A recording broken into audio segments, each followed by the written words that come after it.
Good evening and thanks for joining us. This is the Aspen City Council work session for January 13th, 2025.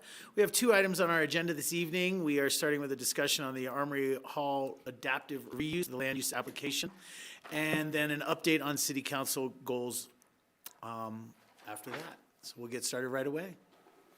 Great. Let me share my screen. Please. Did I do it right?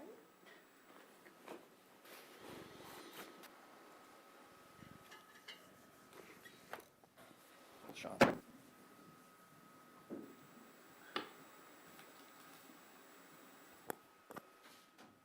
Sorry, thanks.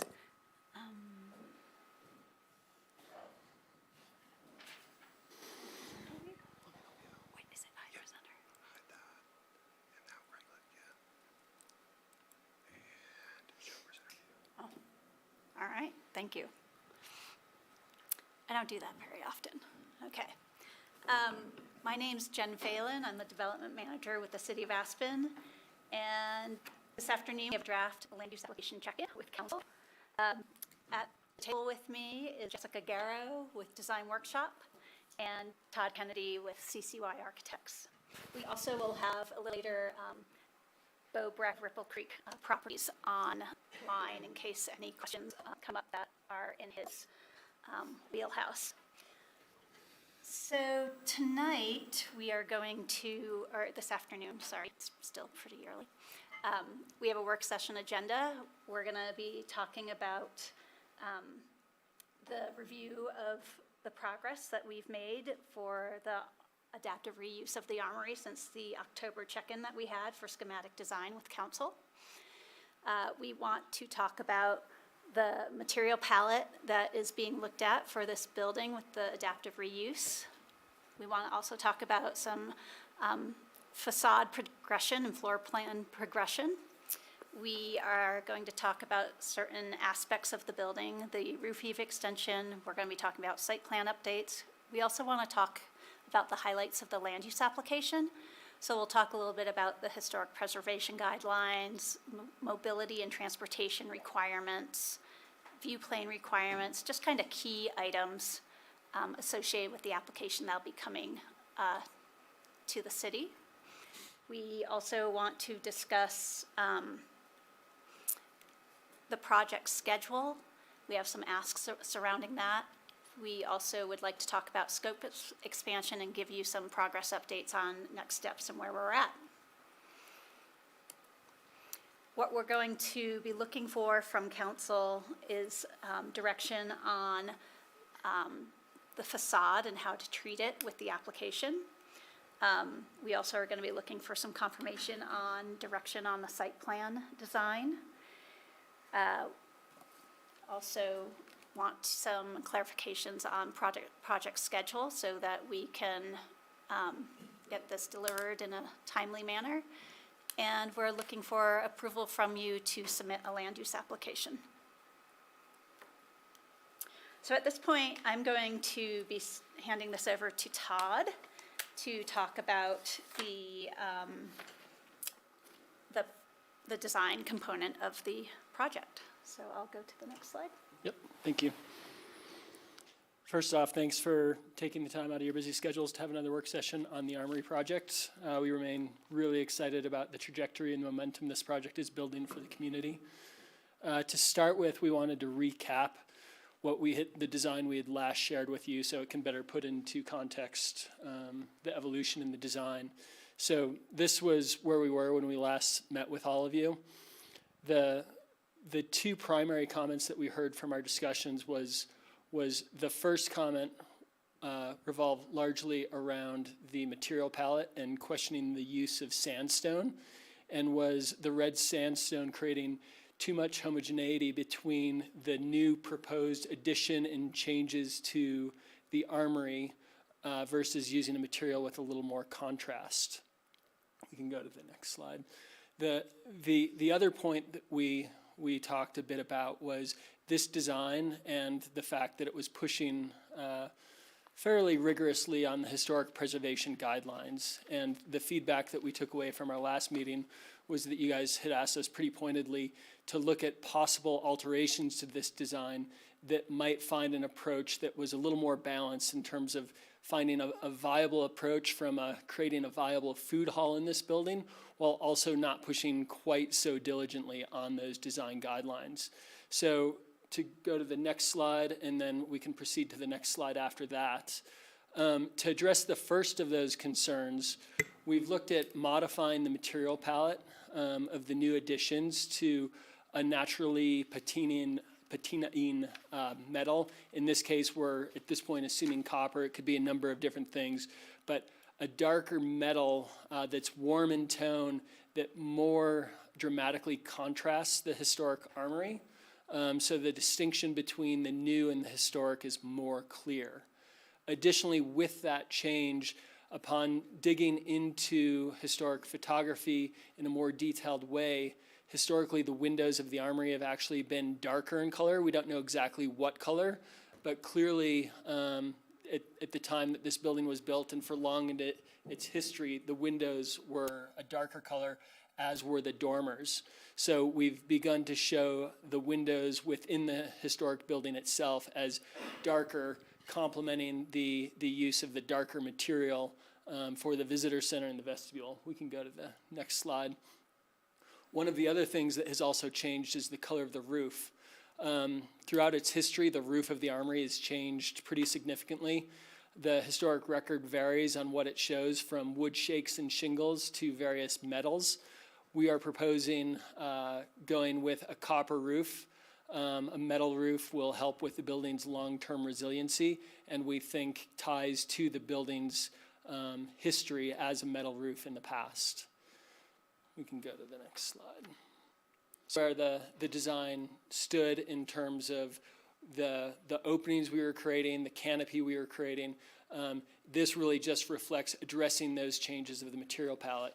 As we go to the next slides, it really begins to circle back to this idea of the Hopkins Avenue facade in our attempt to create a connection between both the Hopkins Avenue right-of-way and the interior of the building to drive as much pedestrian connectedness between the street and the inside of this building to pull people into the building, to the food vendors, the kitchen vendors, et cetera.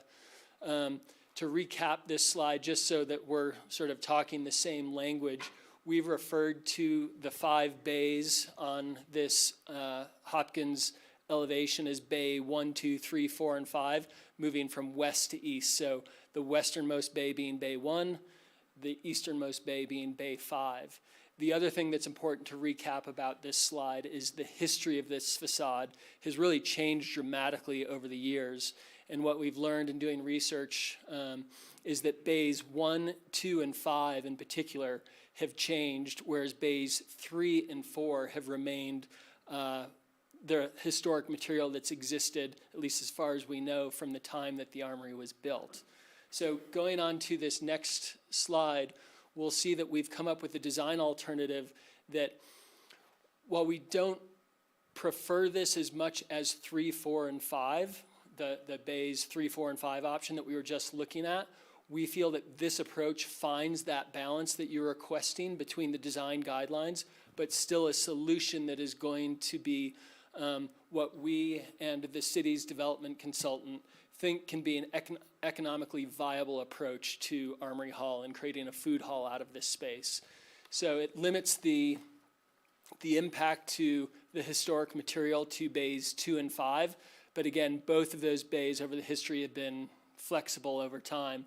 As we move to the next slide, you'll see we're still proposing that at bay 5, we wrap new glass around that corner, opening up the interior of the building to Connor Park, as well as still our small addition of a vestibule to help with energy code compliance, as well as to create a primary accessible entrance to this building that is accessed from the Hopkins Avenue right-of-way. A couple quick questions, if I could. One, would you start by telling, it references in here that you've gotten feedback from HPC? Historic preservation staff, not HPC yet at this point. Okay. So I would be interested in how, and I know that we have some questions around timing and process and the like, but I was just wondering if there was an opportunity for HPC commentary, that kind of thing, is some input or So that is discussion? scheduled, however, we need to submit the land use application, and they are a reviewing body that would provide commentary back before decision-making for this body to contemplate. So it's built in for the Historic Preservation Commission to review the project, but as part of an application. So right now, you very much have your developer hat on, not the land use decision-making role. Yeah, and I just, I value HPC and their input. I just want to make sure that they're heard, and that they have a role in this as we move forward. Wouldn't want to make too many decisions outside of some review, so I'm glad to know that they're part of the process a little bit further down the line. And the second question I have just on this topic is, the historic pictures that you just showed that eave overhang as the current condition kind of is now, I think. But this looks at removing it back to the building line, and so I'm just wondering, why do we want to change that feature? It's represented in so many historical photos. Right. So, do you want it? The original one, and the building was built in 1892, it did not have the eave extension. And then in approximately 1906, when it was bought by a fraternal organization or group of fraternal organizations, they just had to sink some money into the building. They put a heating system in off the alley. You can see, I don't know if one of these pictures, we might have one later, that shows, but Yeah, we they, could jump ahead to those slides if you wanted to. they put some money into the building. They extended the roof overhang on the south side. They also did the same on the north side and built a stair underneath. So originally, the building was symmetrical without either eave addition. Then when some additional construction occurred on the building, there was a symmetry also with the extension of the eaves. So, and then later down the road, one side was basically brought back to the original conditions. So this application would request that the south side be brought back to the original condition. And maybe let's just jump ahead to those slides for a minute. I think it's just a couple more. So yeah, this slide here speaks to this point, which we were going to get to in our presentation. So in this middle image, you can see the building as it existed from 1892 to approximately 1906. You're looking at the Hopkins facade there, and you can see that the roof extension does not exist. And then as you look at the image to both the left and the right of this image, you can see what Jen is referencing when the fraternal organizations bought this building and added the roof extension on the left to create the stair and the heating system. They also added it to the south facade to continue to have Galena be a symmetrical elevation, which was one of the defining characteristics of the Galena facade. And so then at some point in history, the development on the north side of the Armory, the alley side, was removed and brought back to its historic condition, but the roof extension on the south side, the Hopkins side, was left in place. The reason why we're proposing to pull that back isn't simply just a question of aesthetics, but it's really speaking to the idea of creating this Hopkins Avenue parklet and creating habitable space in all seasons on the Hopkins Avenue right-of-way. And with where the roof extension dumps snow and rain, it creates an unsafe condition to inhabit with pedestrians. So we're proposing to pull that roof extension back to its pre-1906 condition, if you'd go to the next slide, Jen, so that we can create this Hopkins Avenue parklet that really becomes an extension of Connor Park, pulls people not only into Connor Park, but also the Armory. Additionally, the Historic Preservation Design Guidelines are just that, they're design guidelines. It says at the beginning of the guidelines that compliance with every one of these guidelines is not mandatory. And within the guidelines themselves, there are at times guidelines that oppose one another. For instance, there's a guideline that says additions and changes to the building can become historic in their own right after they've existed for a period of time. But then there's another guideline that states that non-historic portions of buildings should be returned to their point of original construction. So in this case, we're not complying with one guideline, but complying with two others by making this change, at the same time creating the advantage of the Hopkins Avenue parklet and really helping drive what we think is viability and success for the project through doing that. Go ahead. I can see where this would improve natural light into the interior space as well as views from inside the building to outside. So let me finish my thought, and then Ward, I'll come back to you. Okay, of everything you just said, the drip line in the weather coming off the roof makes the most sense to me because I see that on all the time, and that totally makes sense to me. I'm not a historic preservation officer, and I'm not a building designer, so I just want to share my comment here is that I'm really interested in historic preservation that maintains a certain feel. And the designs that you're bringing forward to us, I think, are really great and look beautiful. But I think, as I said at the last meeting, I'm really interested in that HPC kind of lens on it that I don't have. And so I understand the reasoning for everything that you're talking about. I just want to be careful that some of the modernization doesn't detract. Right, we often talk about modern elements being added that are different and noticeably different, so that there is an awareness of what's historic and what's not. And sometimes it goes to a point where it detracts from the actual historic nature. And just as a blanket, I can say, for example, some of the West End home redevelopment that we've seen in our community. Mm-hmm. And so I just want to be sensitive to that. Thank you for your answers. That answers the why for me. Yeah, and I think to circle back again, we want to be very transparent with the feedback that we've heard from historic preservation staff at this point. I think it's safe to summarize their remarks in reviewing this with them is the previous version of this that we reviewed, which impacted days 3, 4, and 5. They had some significant issues with that. With this new version, I'd say there's some support from historic preservation staff on this approach. On the question of the roofing, I'd say there's still some distance in terms of how historic preservation staff might respond to that in their memo to HPC when this moves forward to HPC in the land use process. Thank you. Ward, did you have a comment on this item? Yeah, a couple. One of them is that we oftentimes see HPC projects come before us that strip away all non-historic elements and build from there. And you mentioned, Todd, that 1906 is when they got the eaves, and that's not historic to the building, but it's been there for a long time. Correct.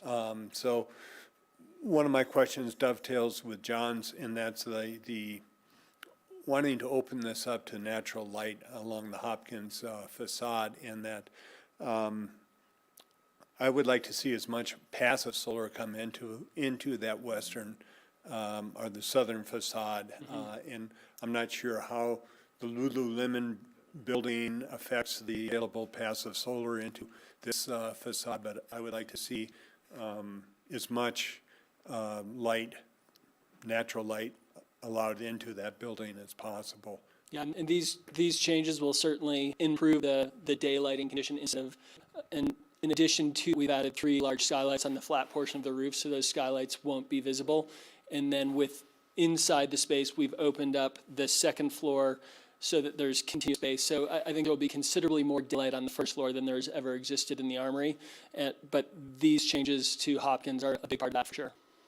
Yeah, I noticed one of those, I don't know if that's Jessica's old office or somebody had a floor going through the window on the southwest corner of the building.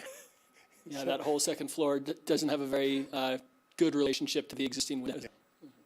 I really like where one was. Just in line with everything, this is not the facade. The black metal roof, I was just wondering, does it have to be black? I'm not sure if it fits in with the rest of the temp, but also I know black absorbs heat like no other, so I expect that building to erode the roof. Well, renders dark here, it's a copper roof, so it's brown. I Okay. don't think it changes your question in terms of heat gain on that roof. Does it need to be this color? No, it's a combination of choosing first metal because of its history as metal, and then also metal in terms of being a resilient material in terms of its resistance to wildfire embers and those sorts of things. The design choice of it being copper and matching the use of copper elsewhere in the building is driven primarily by aesthetics. Okay, I think that does answer it. But the heat situation, The way that we insulate this roof, it will be less of an issue than, building detailing of past, but still will have more heat gain because of this roof than if it was a light metal color. so maybe more AC in the summertime, perhaps, if Possibly, need be. yes. And then you can see different renderings of different color schemes of the We roofs. could consider that. Okay, yeah, thank you. I think I think this is about where we left off, Tori, when you chimed in with a few questions.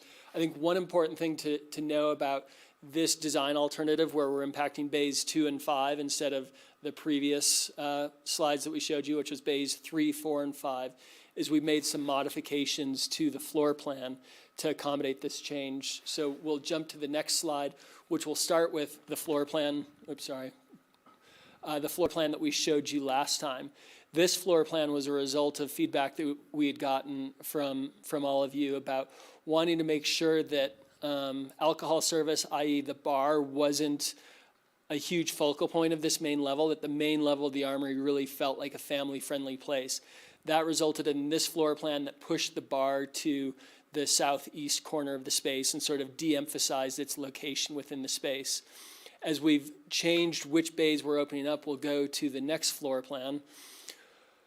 With such limited opening to Hopkins Avenue and wanting to maximize daylight and pedestrian inflow and outflow, in this design alternative, we've moved the bar back to the center of the space, but made it smaller and created some architectural elements, the sort of community table that you see just to the north of the bar, between the bar and the staircase, that work to de-emphasize the bar. But just given that the bar's previous location came as a result of direct council feedback, we wanted to share its new location with you and just make sure that its location, given this new scheme that opens up bays 2 and 5, where you see the sidewalk sort of growing up to meet that south facade of the building, is going to be an okay direction as we move forward. So that we're clear, Yep, this is the bar, that's the bar. and this is, That's a non-kitchen food vendor, which is like grab and go, or coffee, burritos, pastries, that kind of thing. And that's a change from last time too, and really that's to speak to this idea of flexibility for a future master operator. In the past, we've shown that zone is all retail, but we wanted to look at a floor plan that would give the operator a version to reduce the retail and create another food opportunity that didn't rely on a kitchen. So this could be all retail, it could be, as shown here, it could be all food.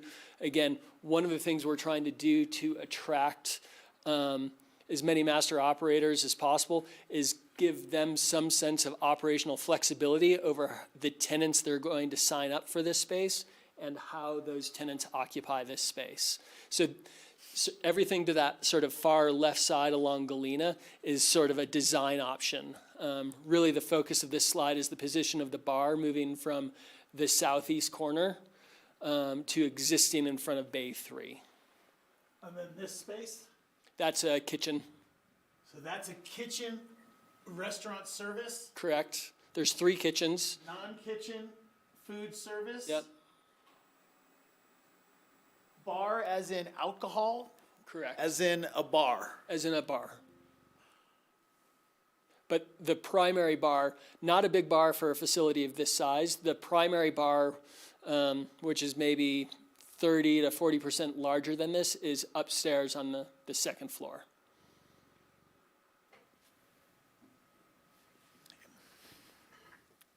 And so, Tori, just to be super clear, there's, along that back wall, there's actually three different food vendors. So there's, can I use your mouse to point, Jen? There, no, here. Well, is it even coming up? It's not coming up. Here, I'll just come up and show you. Oh, okay, hang on. And I'm sorry to drill down on this right now, but I just, Kitchen 1, right? kitchen 2. Oh, okay, Kitchen 3, It does not okay, want to. non-kitchen food, and bar. okay.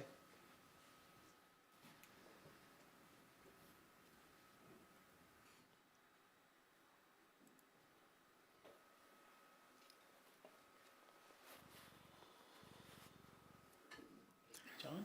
Yeah, I just want to be clear on this too, just to make sure everybody knows. These two openings here are just windows, they are not doorways. They would be seasonal doorways. You'd be able to open them in the summer and the late spring and early fall and have other passageway into the Armory. Okay, good to know, thanks. That makes more sense. But the primary entrance is the new vestibule off of Connor Park and then the existing entrance off of Galena. Thanks. Quick question, Todd. This whole main floor has an open feel to it. Are these walls are not load bearing? It's an open space that there could be some flex built into it? Correct. You can see in the floor plan, Ward, that there's a number of columns, and those columns are still where there's columns today. They're a little hard to see. That community table that I pointed out, you'll see 2 gray squares at both the east and the west end of that community table. Those are that's the existing superstructure for the Armory. That superstructure is being replaced in this proposal, but we're using the historic structural grid for the new structure as we reframe floors and take out the existing second floor.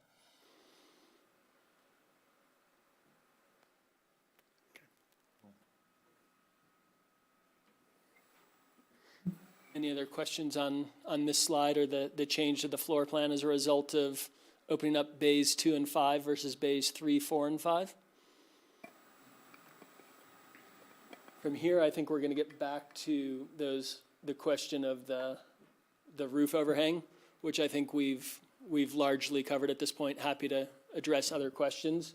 But with that, I'm going to turn it over to Jessica Garrow to begin walking through sort of the highlights of the land use application. And again, happy to circle back to any of this after that to continue to address your questions or concerns. Great. Thanks, Todd. For the record, Jessica Garrow with Design Workshop. This is our working site plan.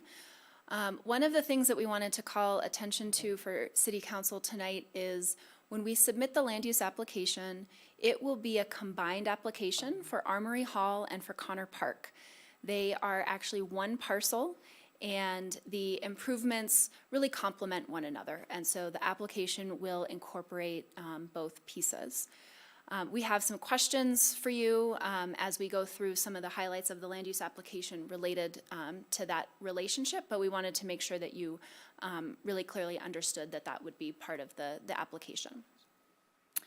Go to the next slide and I think skip ahead. So as part of your packet, we did include the draft of the cover letter for the land use application, so there's more detail there, but we wanted to, as Jen said, pull out some of the key highlights. So as you know, this is a historic building. It's located in the historic district in the commercial core, and so it does require a historic preservation review.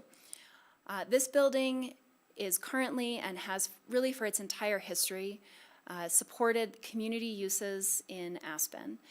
It's been deemed an essential public facility, which is a technical land use categorization.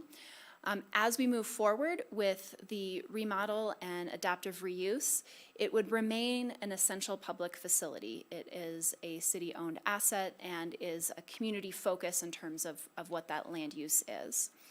As a essential public facility and a city-owned property, it qualifies for what's called a public projects review. And so that's what Sarah was mentioning in terms of the land use review process. We will meet historic preservation requirements and guidelines, and there will be a first review with the Historic Preservation Commission.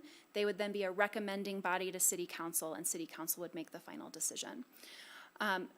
don't want to spend too much time here, but the building has been altered quite a bit over time, and so this slide just illustrates some of those alterations, whether it was the addition along the alley of a stairway and heating system, whether it was relocation of the police station here and adding different elements along the Hopkins facade, or the 1990s improvement of digging out the basement to create council chambers and the new light well. So lots of modifications on almost every facade except for the Galena facade. That's our primary facade and really where we're trying to focus, make sure that we are doing a great job on restoration. And that does apply to the entire building. The next piece that we wanted to highlight in terms of the land use application are some impacts to the proposal related to parking. And so there's a couple slides that we'll walk through here. With the proposal, this includes an addition of the visitor center off of the alley, as well as some required mechanical equipment. That will result in a reduction of parking along the alley of 5 parking spaces. Along the Hopkins facade, there is the proposal for the parkway, which is an improved pedestrian and public amenity that we're really excited about. I think council's talked about it quite a bit. But adding that kind of pushes into the right-of-way, and that will result in a loss of between 5 and 6 parking spaces. So we wanted to call attention to that, but we also wanted to talk through how we are working to address that. The building is located in the core of downtown. It is easily accessible on most of the transit lines coming in and out of town and has great connectivity, which we're going to be continuing to improve relative to bike and pedestrian infrastructure. So the next slide illustrates some options related to bike parking and alley parking. So the image on the left identifies the opportunity to maximize vehicular parking along the alley. This would include 5 regular parking spaces, 1 ADA space, and then a space for 14 bike racks as part of the Connor Park improvements. So that would give us 6 total parking spaces along the alley. The image on the right would really maximize bike parking, and so we would have a total of 3 parking spaces in this option and 28 bike racks. So 2 regular parking spaces, 1 ADA parking space, and then the 28 bike racks. And so part of our questions for council tonight are, where would you like to land on the balance here between parking for vehicles and parking for bikes? On the next slide, we also wanted to explore opportunities related to WeCycle. And so we've identified with the Parks Department 3 opportunities for WeCycle. There are some very specific dimensional requirements for WeCycle that make it difficult to fit on Connor Park. And so we have proposed, as I said, 3 options. Option 1 would be to locate it along Hopkins Avenue and really kind of extend that parklet feature, so adding WeCycle there. It would result in the reduction of an additional parking space on Hopkins.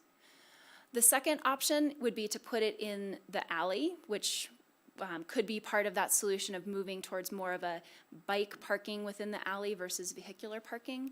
And then a third option is to have it off-site, not immediately adjacent to the Armory building. So that's something that we would work on if directed by council. A potential option could be across the street on Hopkins or other kind of close space, but would not be adjacent to the site.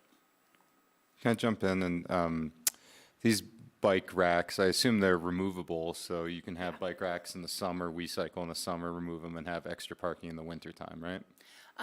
Potentially, I think it's something we would need to explore from a design perspective to make sure, surfaces and things like that, but I think absolutely there's some potential for flexibility there. Yeah, that would make sense to me, so thanks.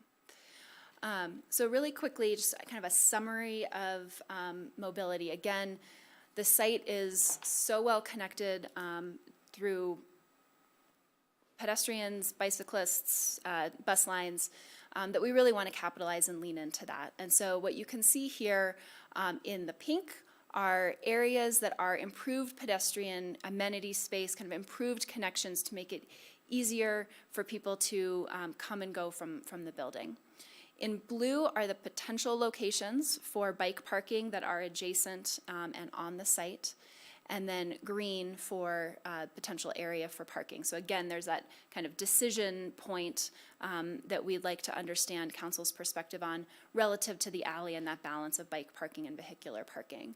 But then really importantly, we are improving the pedestrian connections to and through the site. And so as part of the work that the Parks Department is doing on the design for Connor Park is the addition of more kind of north-south opportunities to get from Hopkins Avenue up to the alley. And that will create, again, great connection to the Armory for the new vestibule.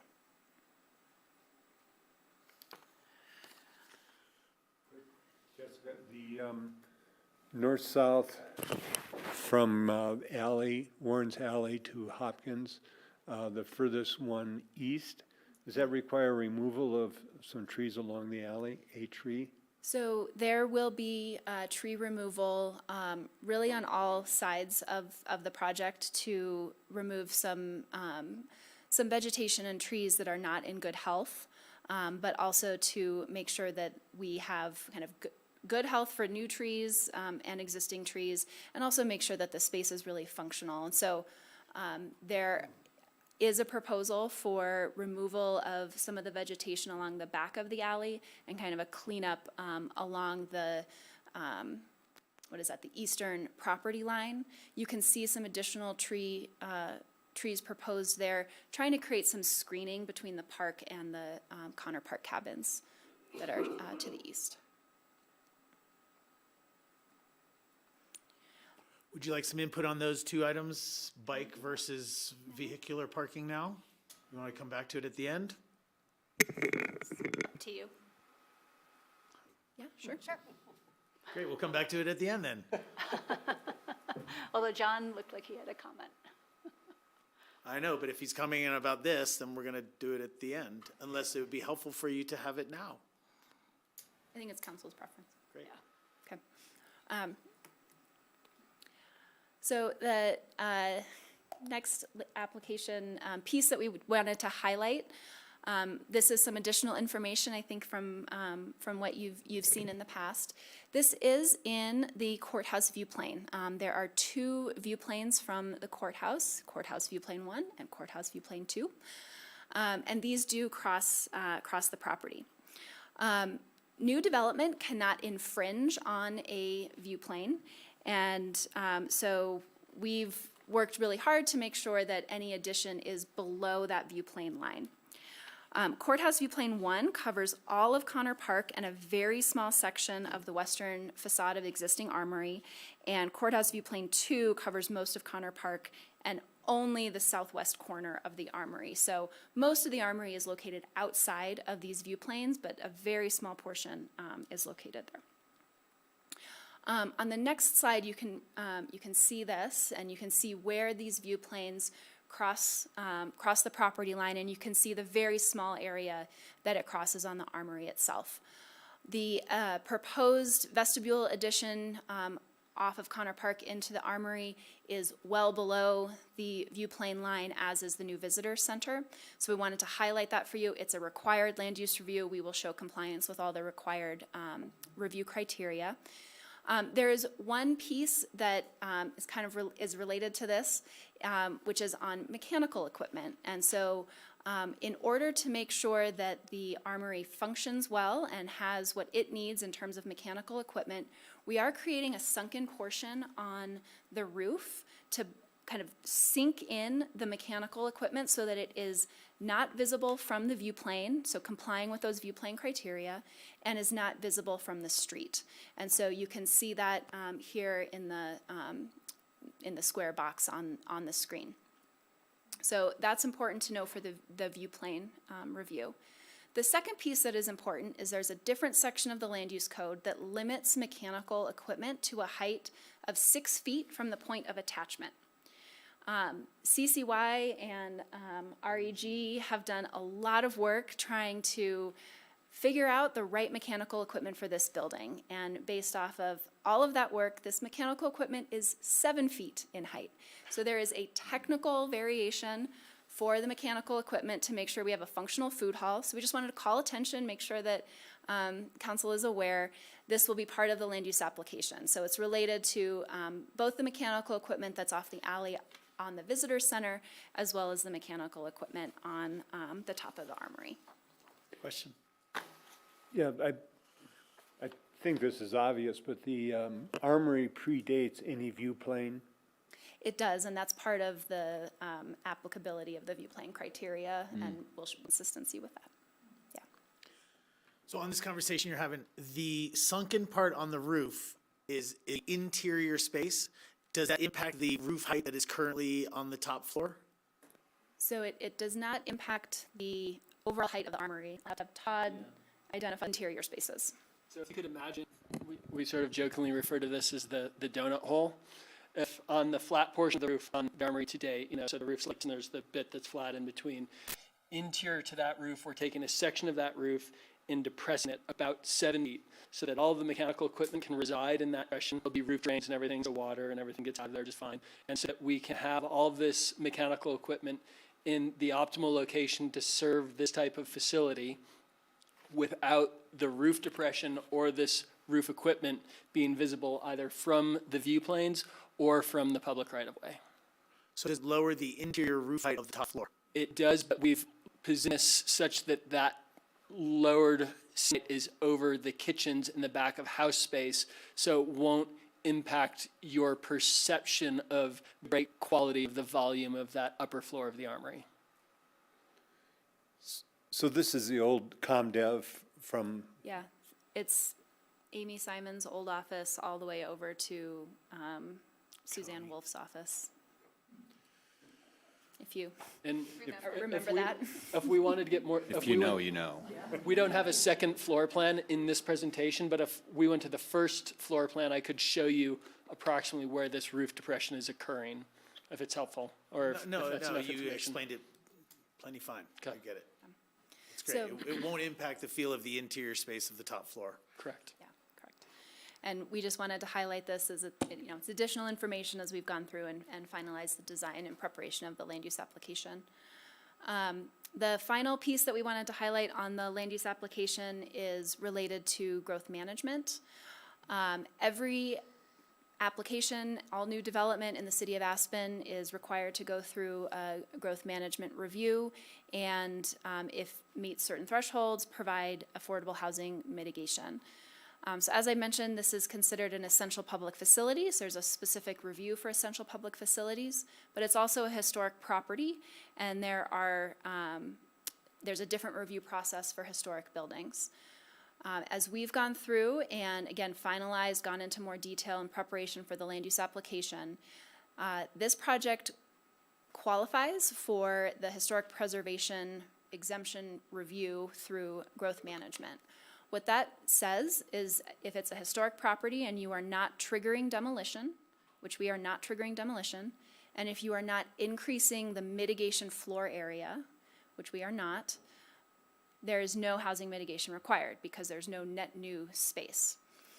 So the reason that's happening is because we're returning the second floor to its historic condition as a mezzanine, and so that results in the removal of quite a bit of what might be thought of as net leasable space or usable space. So even with the addition of the visitor center on the back, we're removing more space on the interior to restore it to the historic character and configuration. And so there is no housing mitigation that is required. Again, because we're meeting there's no net increase in space and we are not triggering demolition. Just on this photo real quick, I think a lot of us are familiar with the one on our right, with the community dance going on, right? Is that the current top floor? That's the main level. That's the main level. That's the main level. And you can see in the background is the Galena Street facade, and that's where the mezzanine originally was. And so the windows that you see, the long vertical windows, those are the Hopkins Avenue windows. Got it. Thank you for that. And clearly, there's no overhang in that picture on the right, otherwise we'd see it through the windows. Might not see any light, yeah. I don't know. It seems to me that the fact that there's no workforce housing mitigation required, that would make it more attractive and more economically feasible for an operator to have a lease and hopefully bring prices into a more affordable range. Just if I could respond to that, please. Sure. So with how our code reads, that is not the responsibility of tenants and operators, it's the responsibility of the property owner. So that would be city council's responsibility to determine how it would mitigate, should it apply these rules beyond the current code's requirements on itself.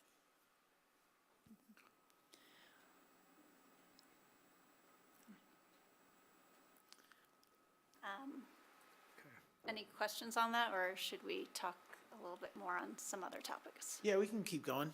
Okay. Let's go. Yeah, We thanks. wanted to talk a little project skill, and one of the asks that we have. You know, the more reliance a project has on a timeline, the better forecasting can occur with regard to the project. And we do have a question both on when is council looking for this project to start, to actually shovel in the ground? Last year. Well, we want some clarity. And clearly, there's a financing component that could affect things, but looking for some guidance on expectations around a construction start date, because then we can backfill and see what needs to happen to get to that point. The other is certain projects are expedited in the land, with the city, for example, like affordable housing development. And one of the questions that we'll have is, as we are progressing forward, you know, as long as we don't have any big changes tonight to the land use application direction-wise, we should be able to submit the expectations February 3rd. We've had an informal discussion with community development staff to talk about an expedited land use application, and looking to council for some guidance of if they support that. We've talked about an April review by the HPC, at least one meeting in April, and then being able to go to council, we're anticipating in May. So that would be a tighter land use review compared to typical kind of what's going on now. So we're looking for a little direction on us if a consolidated, expedited land use application is supported. We're also going to want to have that conversation depending on when council wants to see construction to start with the building permit. Right now, building permits are easily taking over a year, depending on the complexity of the permit. And we are looking if we were able to do an expedited land use application and look to start construction in 2026, we would have essentially 8 months to get a building permit reviewed and issued to start midsummer of next year for construction. If we aren't going to expedite, you might be looking at construction in 2027. That gives us a more standard timeline for permit and land use review. So we're going to want to get your thoughts on that. And then we also have some updates and want to talk a little bit about things that are happening with the project. So I mentioned we're looking at a February 3rd land use application submittal. Right now, design development is continuing, it's progressing. We submitted a RFP, or published an RFP, for a CMA GC, so construction manager, general contractor, that was posted. We've had interviews with a number of contractors, and, you know, we'll be moving forward with an intent to award soon, so we'll most likely be coming back, depending on who is selected, with a contract for review. We are continually talking about issuing an operator RFP. We want to have enough information that operators will be interested in the project, so we are constantly talking to our subject matter experts of when is the right time to get the RFP out. So we are planning on getting that moved forward at the right time. And another item that we are looking at is a potential RFP for a construction manager as advisor. That's pretty standard for larger projects within the city, so I wanted to make you aware of that. Another item that I wanted to bring up this evening is scope evolution and the need for a change order to this project. Essentially, the original contract was really for remodel of the existing building. As we've moved into building an addition to the building along the alley, we're creating more scope and complexity for this project. We also are having more meetings, I think, than we kind of planned. So I had noted in the memo to you that we are looking at a change order of about $500,000 for design work for the addition, for more meetings, for some basically extra complexity to the project. And Todd, I don't know if you want to add anything to that. Sure, and those fees represent CCY's fees as well as our 5 primary consultants, so the structural engineer, civil engineer, MEP, landscape architecture, et cetera.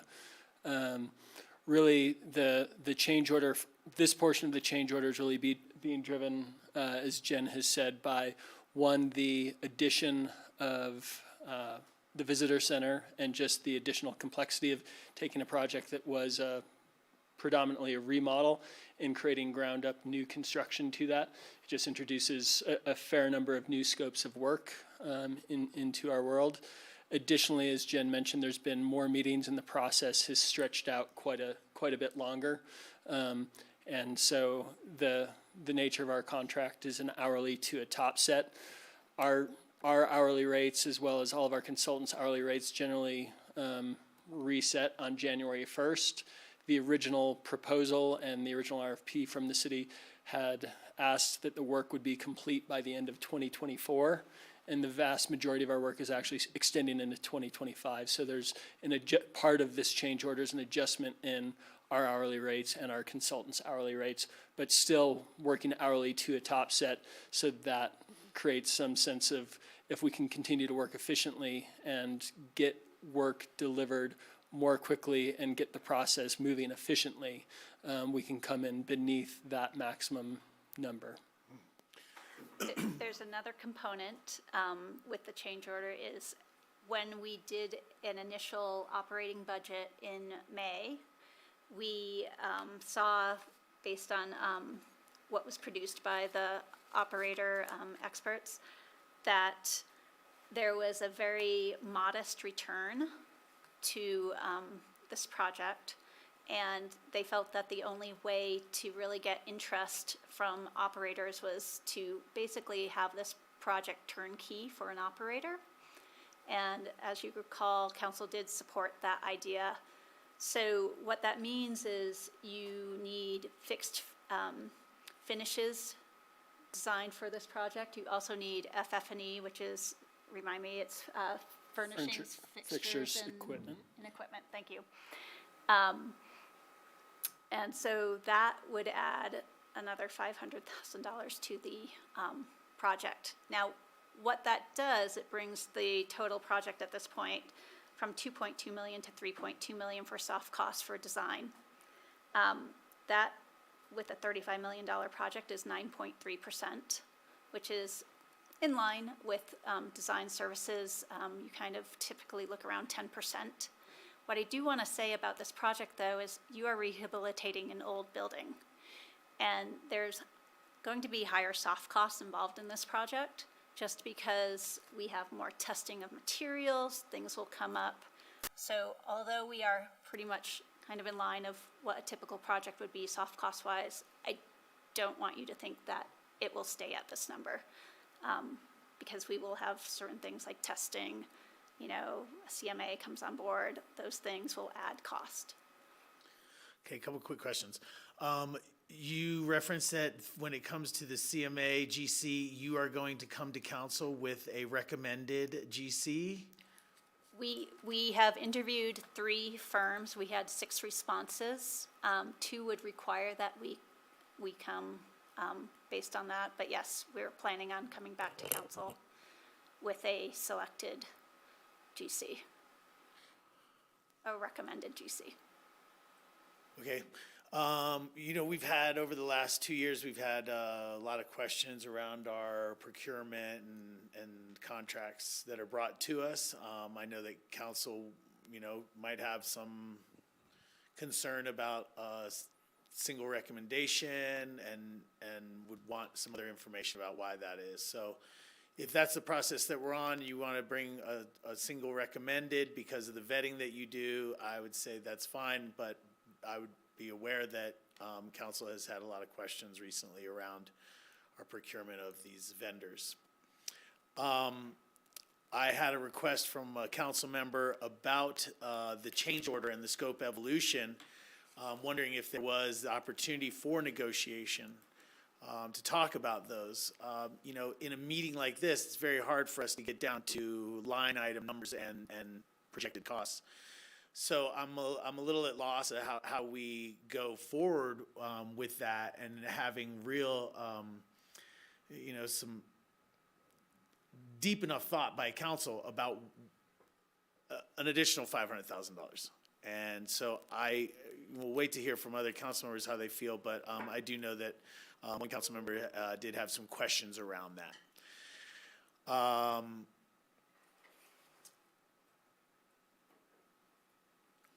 What is, do we have an idea about what our financing plan for this is, or do we need to get more information before we can start honing in on that? There's a couple of things. First of all, as design proceeds, it allows the cost estimating to be refined. Everything to this point has had to make assumptions about design and entitlements in it and materials. So for example, hearing the word copper, you know, brings up other cost considerations.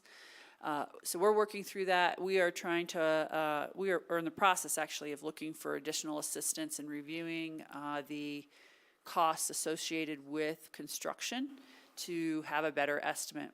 The city council has put $40 million out of its AMP fund, by far the biggest project in the AMP fund right now for this particular project. A decision about whether to finance that project or not will be something for the next city council. There's pros and cons to financing a project like this, and we're going to be happy to come forward with that once we have a little more clarity on the cost and timing of construction. Will help us understand what opportunities may or may not be there and how, quite frankly, the market is responding to investment opportunities with the changes happening at the federal level. Thank you. Thanks. All right, Ward. Yeah, a couple questions on the scope. One of them is that are we contractually obligated to provide housing for a visitor center?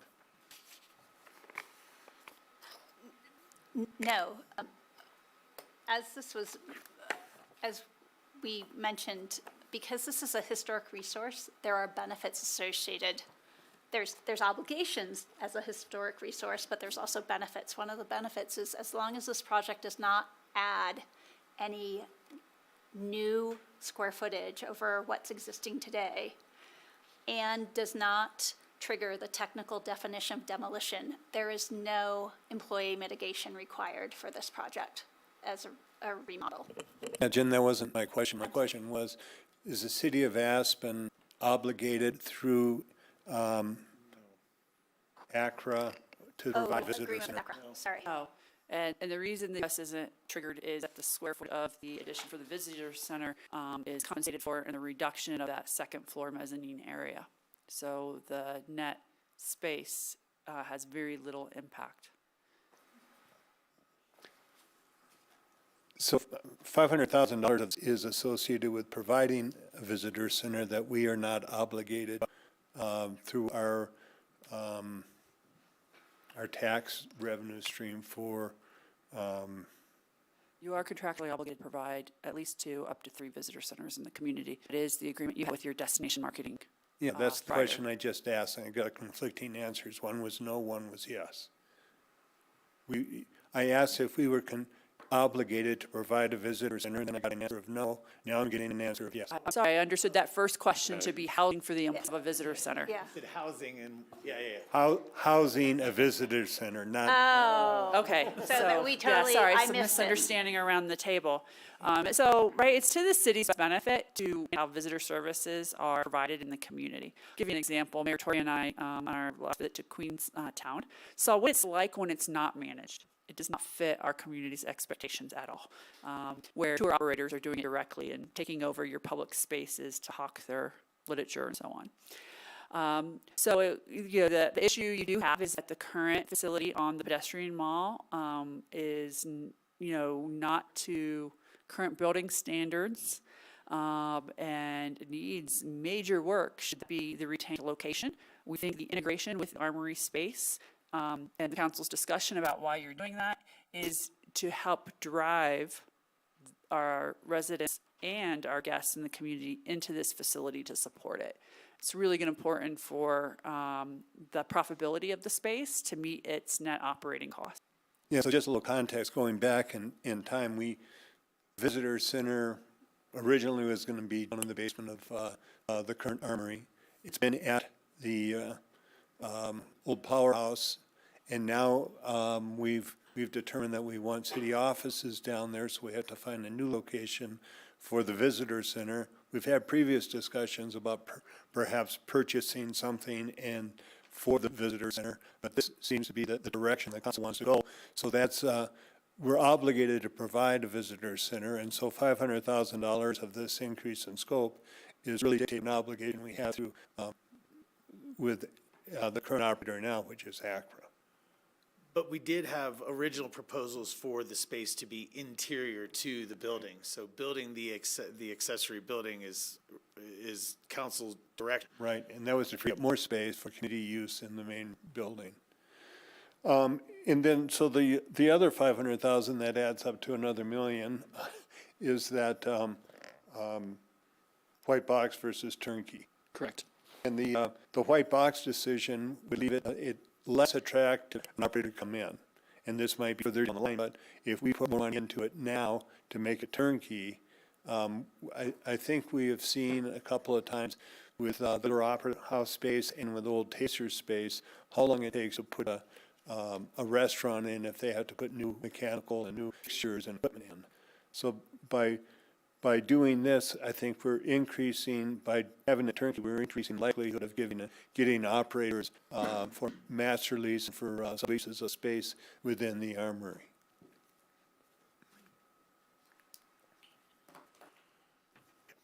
So if we don't have any other questions or on that last slide, we have basically a list of things we're looking for from council this evening.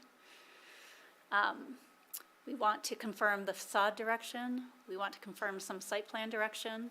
We want to talk about the project's schedule and get some direction and approval to submit a land use application. So we'll start with the material palette. Hang on. Okay, Before we get there, okay. Rachel, did you have a question? Yes, I did, Mayor Tory. I don't know if I need a microphone. And it's on the confirm the project schedule aspect. I appreciate the work, and the landscaping at Con Park looks really exciting, and it looks like new sidewalk access and things like that, and the raised deck. But wouldn't that have to go to a public vote in November of 2026 if referendum 1 passes? That requires changes to all parks and areas used as parks or open space. We're going to have a changed nature. So I just wanted to put that out there as you're looking at, and it doesn't have to be answered, but when you're talking about confirming the project schedule, I think it might be a concern. Thank you for that. Connor Park being part of this total park, I don't know, is designated open space or not, Jim? Well, wait till that, I have not looked at that for this and for what these use changes are. But the referendum 1 does talk about changes in use to parks and open space. Connor Park was not purchased for either a park or an open space, but the amendment does try to address things even if they're not just acquired for that. So I just haven't reviewed that issue, and I don't know what the extent of the change is And- that's being proposed. Yeah, that's what I was going to say. It would also depend on the use change. Correct. Okay, thank you for that. I wanted to, before we get into these questions, we did have sent in to us. And because this is a work session where we don't really take public comment, we encourage people to submit their comments. I want to share them because we did have somebody take their time to throw them in to us. So, and they say, with respect, sending in this email, understanding that public comment's not taken this evening, but their main points here are to just share that the use for this building by the vote of the community was for local community use.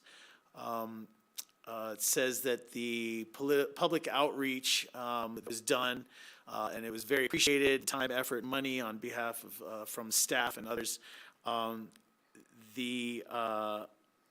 It just goes on to say that there are a couple items that are moving forward here that are not in accordance with kind of that overall community view that was being contemplated.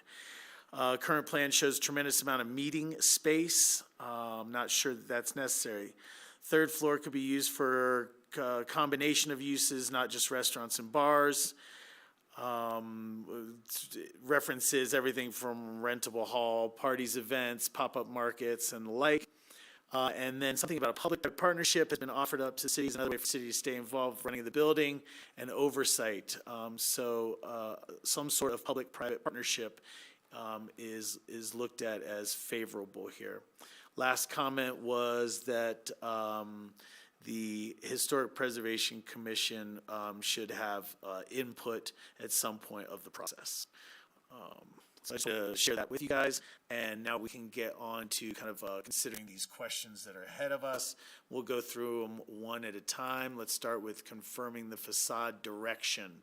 Material palette, Hopkins facade treatment, and the eave removal. Are these things that are moving in the right direction for you, or do you have questions on any of them? Sam, I'll start with you if I can. Yeah, make it simple. I asked the questions that I had earlier about that. I'm happy with what you guys are doing. Very much. Any input, John and the board? I think the changes are well done. I think the eave removal is something that I think is a no-brainer, but I would appreciate historic preservation weighing in on that. And again, the change to the Hopkins facade as well for well thought out, and that's the direction I think we want to go. Thanks. Yeah, I think the material palette and the Hopkins facade treatment were at the direction of this council, and the eave removal, I think, falls in line with that. So I'm supportive of all of number 1. And I'm assuming we're supportive of the design direction of more conservative rendering of the Hopkins facade. The latest amended rendering, moving in the right direction. Yeah, thank you. As well, I'm happy with the direction this is going. I think, as I said earlier, in our last meeting, I shared some concern about HPC and what they would look at. And I think, in all fairness, you yourself shared that, hey, that it was ambitious, and you recognize that maybe it would be tailored back to something like this. So I appreciate the direction that you're going here. I understand the eave removal. I am hopeful for the character of the building to be maintained, and for those that are offended by that, I feel like I learned a lot, and I get a lot of historic context by that finished product. And so for me, some of the modern addition and stuff is a departure. And I understand why we do it that way, but for me, I'm just hopeful that we can retain as much of the historic feel as possible. Even the things like the glass that is opening up for solar, but also doors and windows and such, you know, those are a change in some of that character, but maybe a positive change in that area. So yes, yes, yes, and yes. From our missing council member this evening, along the same lines, is that it appreciates where the design is moving towards and supports it. Number 2, plan direction. This is the parklet, Connor Park design, and the mobility improvement, I think most specifically bikes versus car parking, perhaps. I'll start down this end first then. Ward?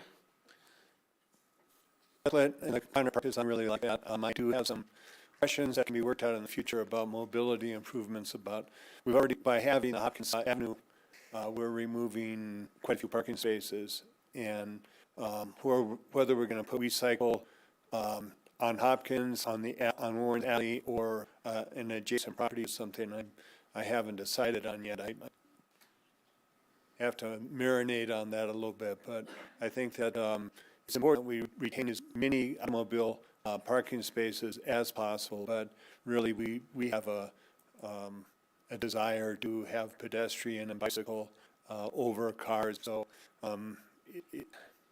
I hate to see losing a lot of parking spaces, but I do encourage recycle, and it's difficult finding a parking space for a bicycle downtown in that area, so increasing the bicycle parking. And we have an increased number of winter bicyclists too, and as John Amir will point out, this is probably going to be the coldest winter we're ever going to have.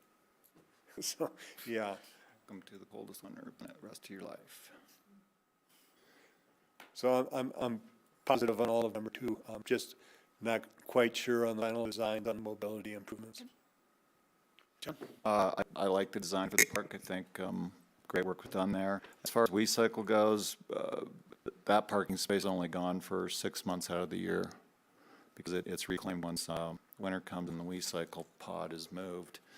As far as the bicycle parking on the alley, I would like to see some flexibility so that it can be changed during seasons. I do think I'd bemoan a loss of 10, possibly 11 parking places, but if we can get more people on their bikes, the climate warming, there will be more time year-round to ride your bike. Thanks. Always a silver line, John. Thank you. Sam? Yeah, essentially the same as far as just trying to make it so the bike stations can be removed and turned into parking in the wintertime. Otherwise, I feel like all that confirming the site plan direction.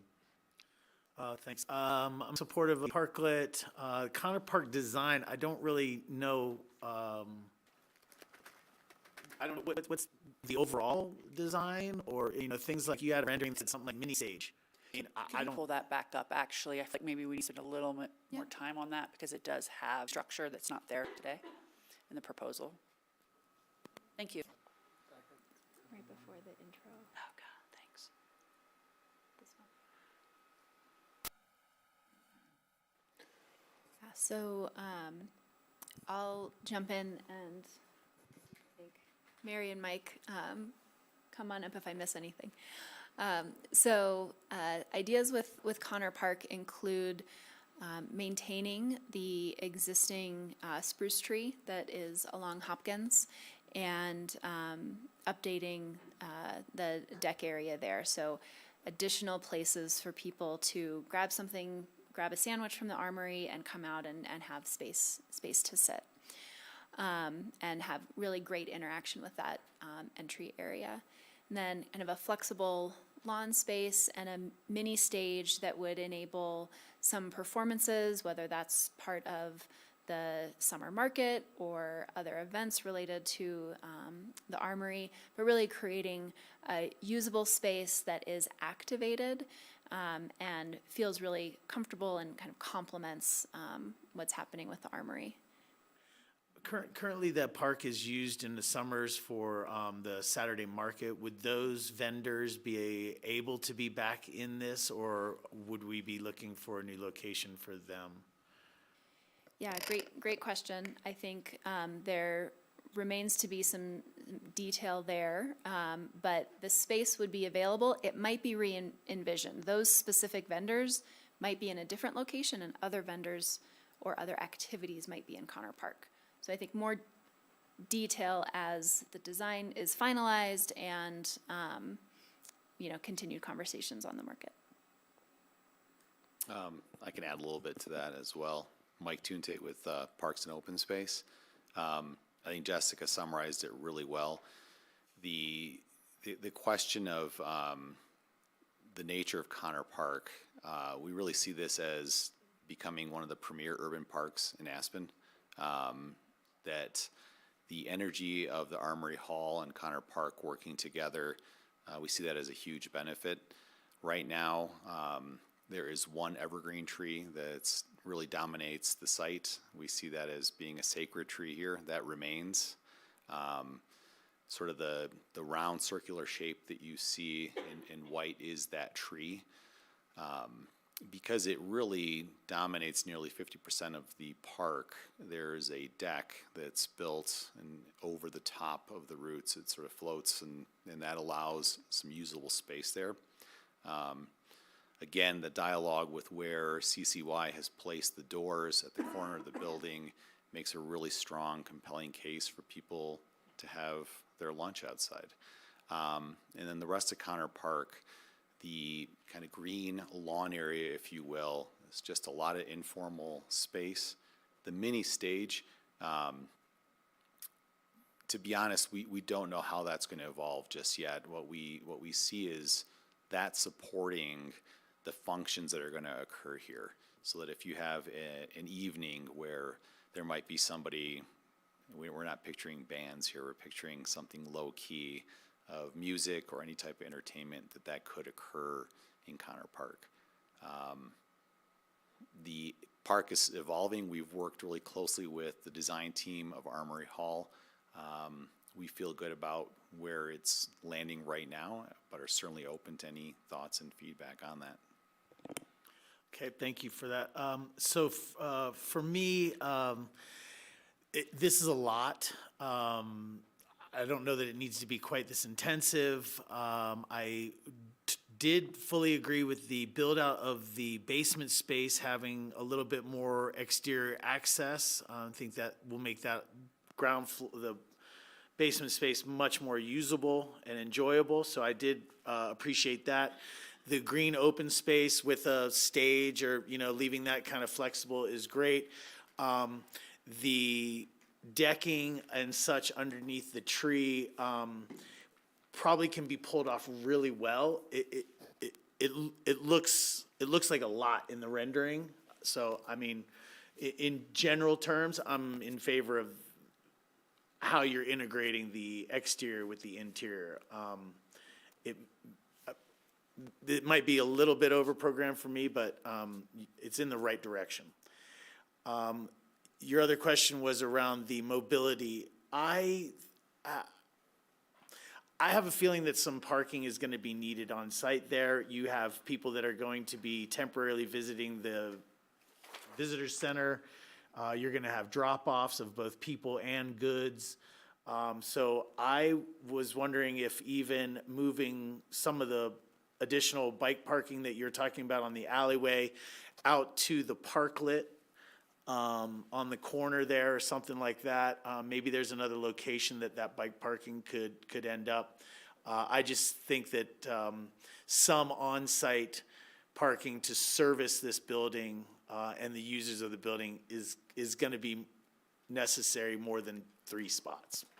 So, yeah, I would try to achieve both. Bike parking somewhere and utilize those alley spaces, because a building like this is going to have many people coming and going. So, and it can be short term. I definitely would like to have handicap reservations there and that kind, but I think it's going to need some access. From Bill, who is not here, I would just want to share what he did right on this. His Connor Park input was that he preferred the option with the informal play area. Parking is not a priority for him, and he was interested in talking about removal of any of the large trees if it was meaningfully expands the design options. I haven't heard other support for removing the one large tree, but I could be wrong. Just a comment on that huge spruce tree. I mean, nothing grows underneath that. So a deck on there, I think, would make that a usable space. The part that's marked Connor Park is a food court at the Saturday market. Part of that is the animal shelter but I think that, I think a deck under that big tree would add some usable space to that parcel. And I agree. I just, yeah, I don't know. Let's not overlook the benches on the side. Benches on the side, I see them. Those are nice. This picture of those are nice. You know, renderings are always really nice. And then you see something built and then you go, oh, that's what it actually looks like. So that's my concern. Let's move on. Can we go back to your questions?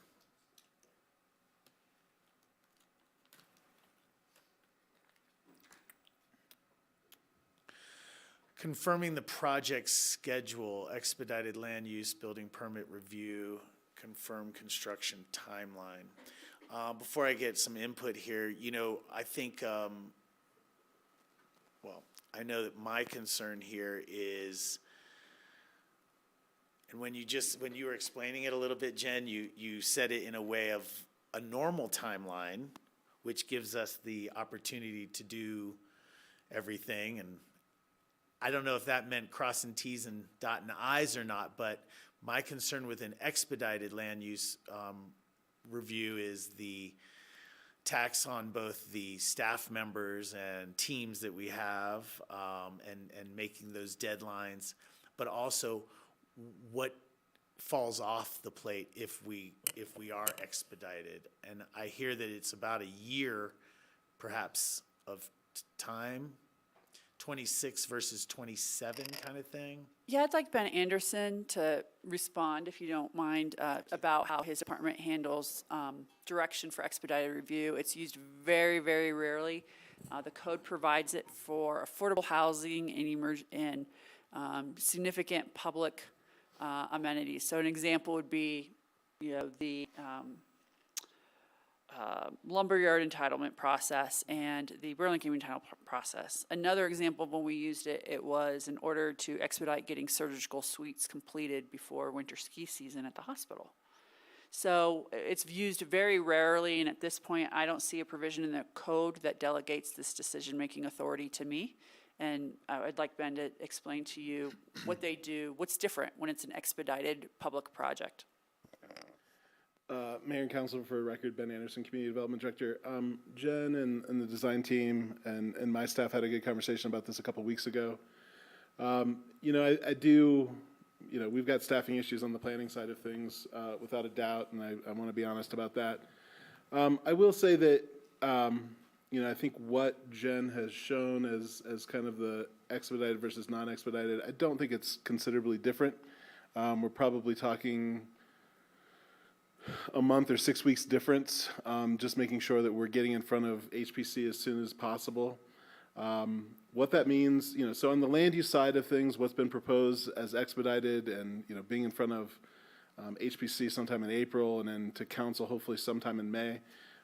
With an application on February 3rd, we think we can pull that off without too much taxation on staff, and really not having to divert resources from other things.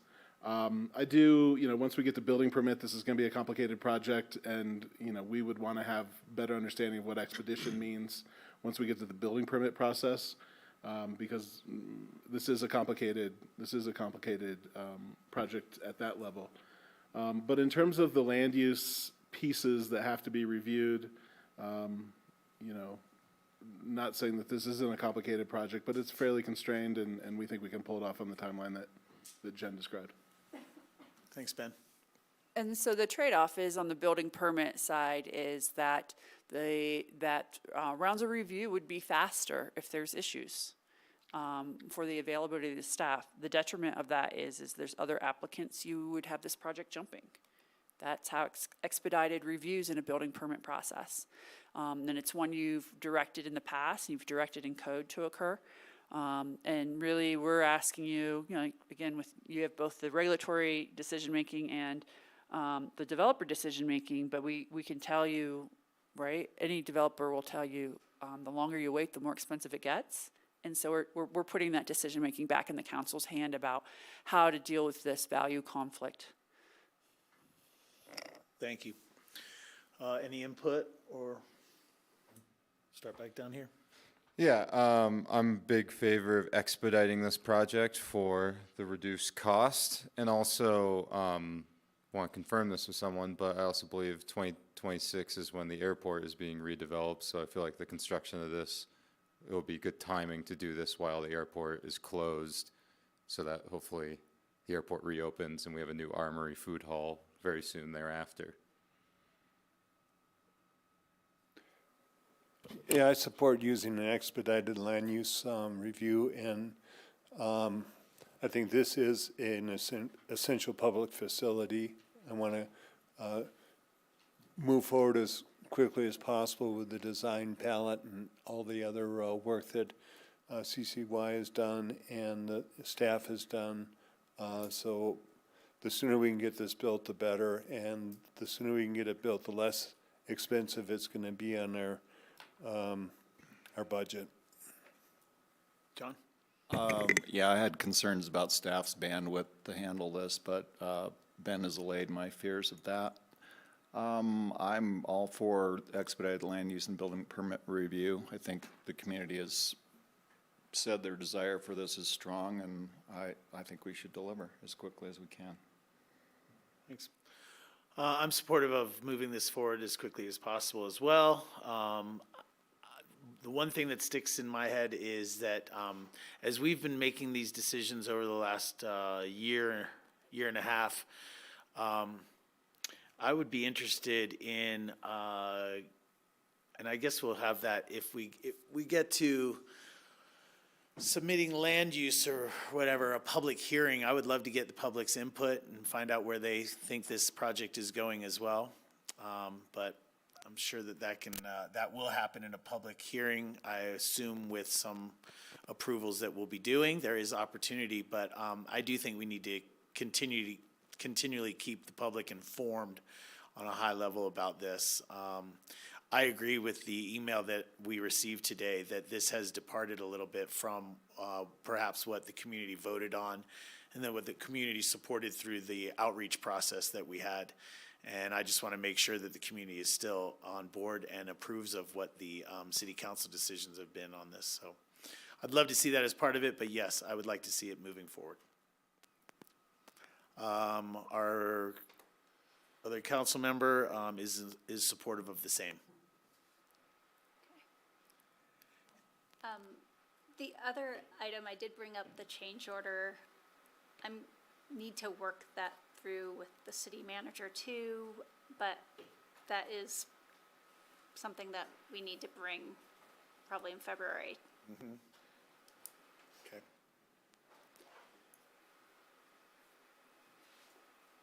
And so item number 4 on this list. Yes. What are you asking for approvals Just for what you wanna have make to sure date, or? Yeah, After we'll seeing, bring back a resolution, I think, particularly because of the expedited reviews. We want that in a little more formal direction from the table. And we can put in there too, then authorizing me to sign the land use application. It's not a big deal, but nevertheless, that's, I think, probably the cleanest way, particularly with a transition in councils coming up. Thank you. Well, if that's that, then I do want to just offer my last comments, because I have the same concerns and reservations that I've expressed before. I think that the top floor to be dedicated for 2 bars and 2 restaurants is not the correct direction. I think that both the installation of that, but also the utilization of that top floor is going to be greatly limited. I am constantly reminded that the community voted for this as community space. I don't think that 2 bars and 2 restaurants at free market value on the top floor are going to return this community what it wants or what it needs. I see the upstairs and that 3rd floor as available for a community usable hall, a rentable hall as well, a heck of a revenue generator. You know, for both nonprofits or locally affordable, outside events, the opportunity to have a holiday market upstairs or teen events and really something for our community, I think is a great opportunity on the top floor. And I think that 2 bars and 2 restaurants would limit that and make that not as fruitful for the community as it should be.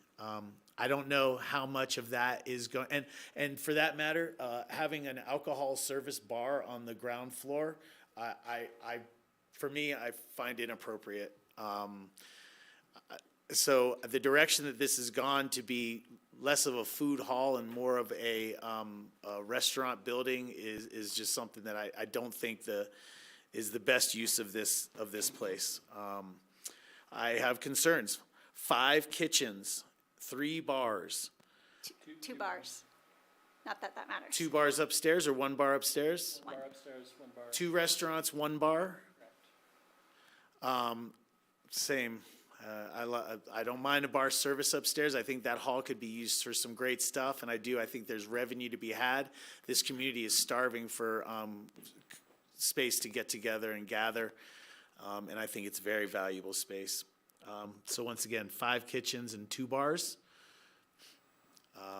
Especially when our last conversations have been that we probably wouldn't have an affordability clause or requirement because we're concerned about them. So basically it's free market.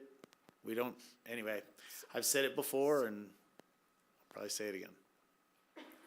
We'll be talking more about affordability, which is very hard to quantify, but talking about items that can be negotiated with a potential operator in a type of master lease of what people do to try and hit some of those important community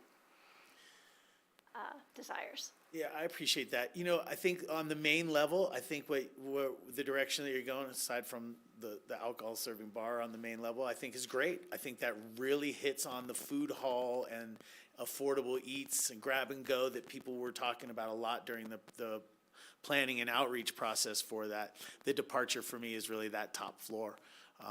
You know, that's really, I think, our biggest opportunity for some good community space and a real solid revenue generator in the building. I just don't see those being busy on a year-round basis or locally serving on a year-round basis. So I want to share that again. I hope my fellow council members will hear that and think about it as we move forward with this project. If there's any other questions? Yep, go right ahead. I just wanted to look to Jim and say, can we get a formal answer on Rachel's question? I think that's a valuable information via email or whatever. Well, after looking at the renderings there that we went back over, my initial reaction would be, I think it would be hard pressed to say that that would mandate a conclusion that there was a change in use to kick in that new referendum 1. However, the point that Tori and others may have made is right now, and I don't know when, there'll be enough proposed to make a formal determination of that. I can tell you, looking at that, I would be hard pressed to believe that that would kick in that Ref 1 obligation to take it to a vote. It's Okay. not a change in use. It's still public use, much the same as it's used now. Every aspect of that would be how I would look at it now, but I don't know what the ultimate decision's gonna be or when that's gonna be made, other than through a land use process. Got it. Well, I guess if we talk about it, we'll talk about it again soon, or maybe come back to that sometime before the March election. It's a good example just to understand and know.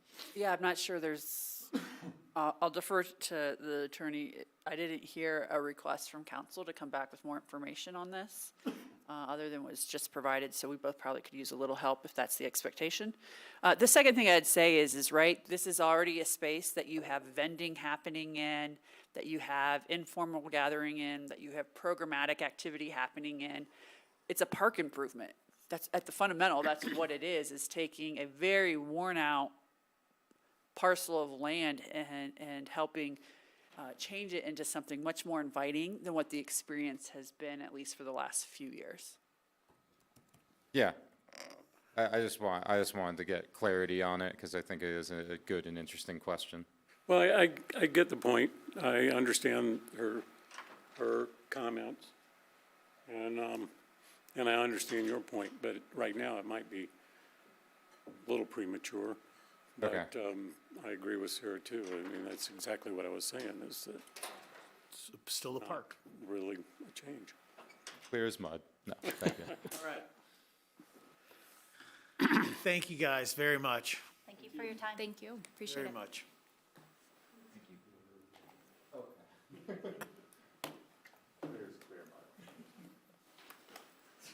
I don't remember the standard gas station there. I remember Little Clusters. No, I don't remember the standard. I do remember the Sinclair where Paradise Bakery is though. Yeah, I remember that. Little Cliffs Bakery. Next item on our agenda is a council goals update.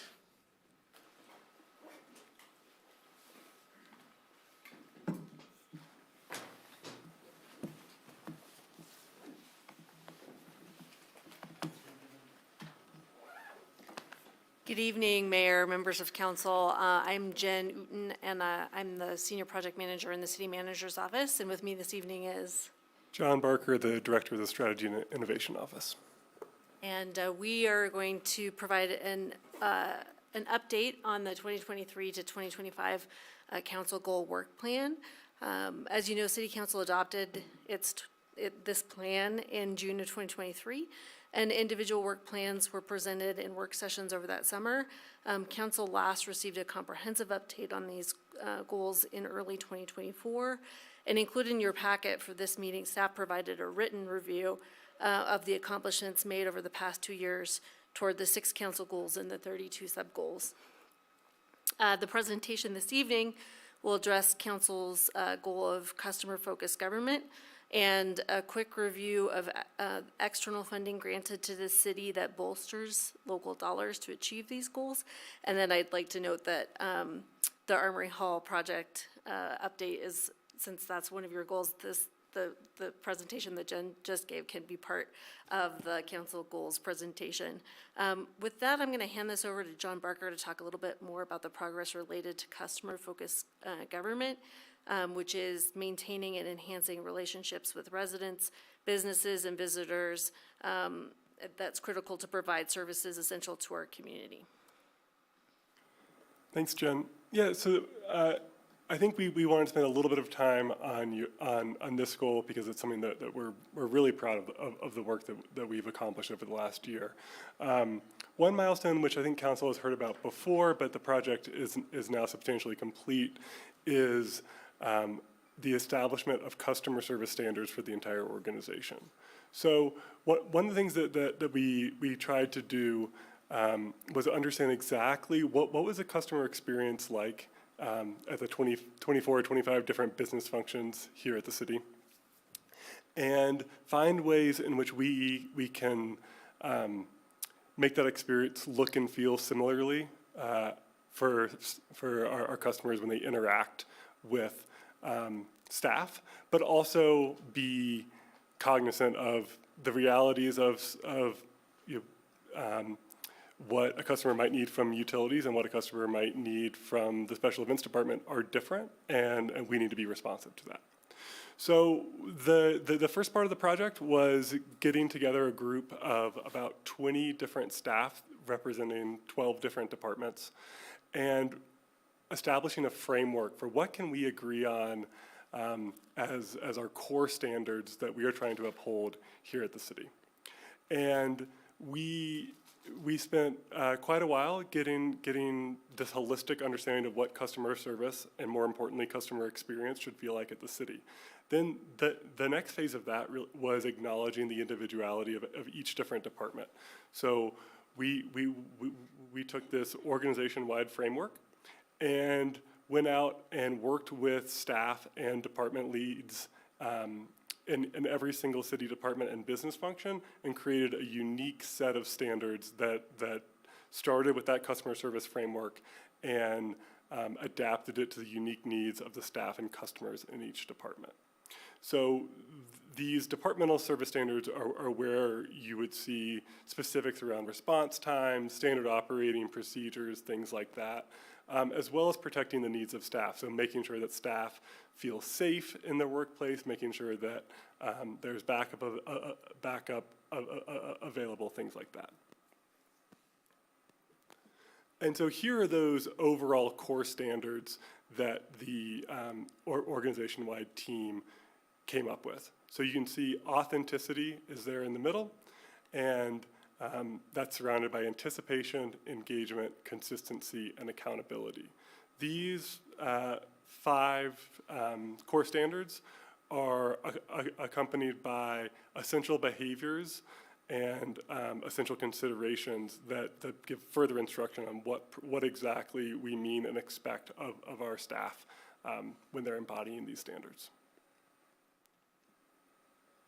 So the next project that I want to highlight about customer experience was working with a third-party consultant who really dug into our customers' relationship with both the Parks and Rec Department. So this is things like the Aspen Ice Garden, the Rec Center, the golf facility, places like that, as well as APCHA. And there are already a lot of changes that council can see if they go and visit these places. So if you go to the ARC now, you'll see wayfinding signs, so telling you where you are in the building, how to get to other places in the building, just making these spaces feel more inviting and also making them feel consistent. So your check-in experience at the Red Brick Gym and your check-in experience at the Rec Center Gym are going to look and feel the same. Very similar work has been done with APCHA, with more focus for 2025 scheduled to really hone in on the sales process.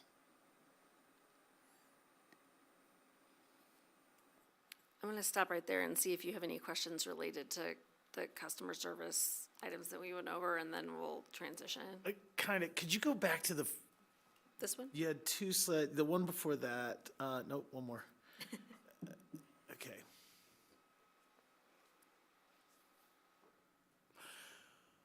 So, setting organization-wide core standards and expected behaviors, how are those shared? Are those, Oh, yes. Are those taught? Are those, Yeah, that's a great question, and something that's essential to the success of this entire initiative.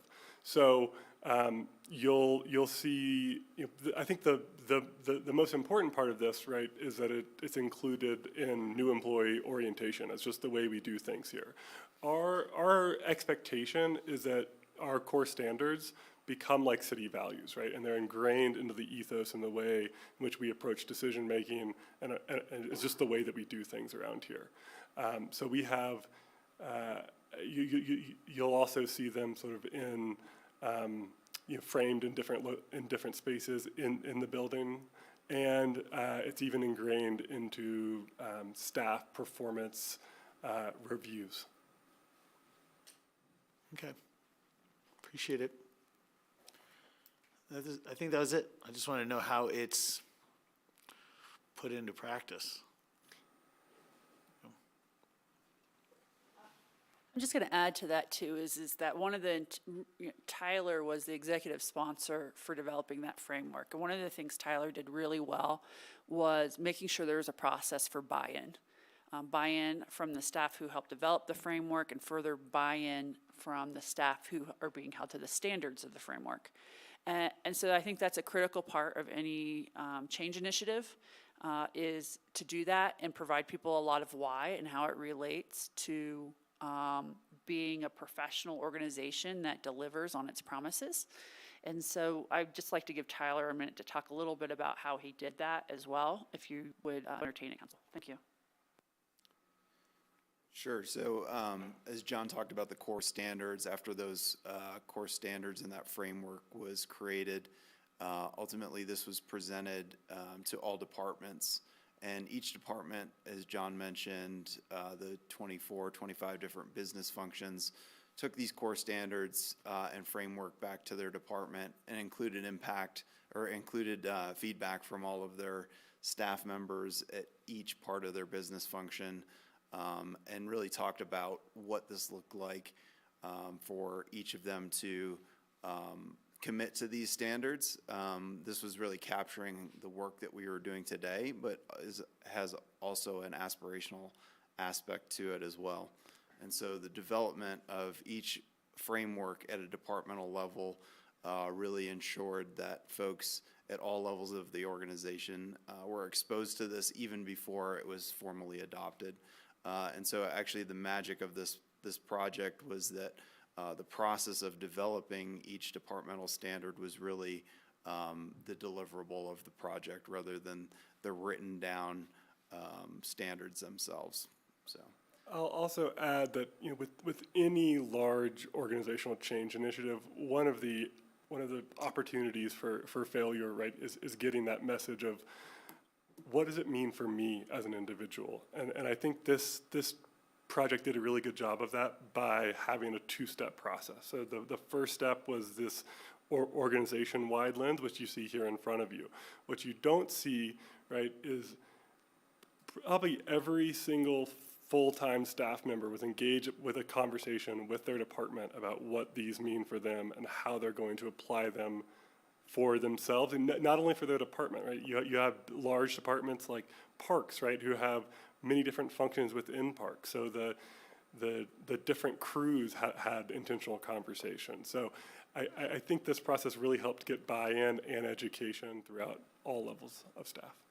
And to that, I would just add, I mean, I think lots of departments involved staff in having conversations about what do we do now, what do we wish we were doing, how can we do it better.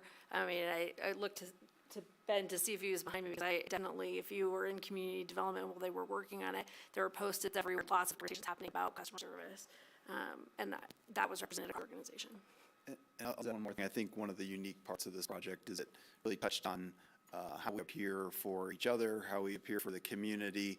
That goes from physical appearance to how we greet people, how we come across teleconference meetings, in person, what our work product looks like, all of those things. And those were really intentional discussions that each department and each group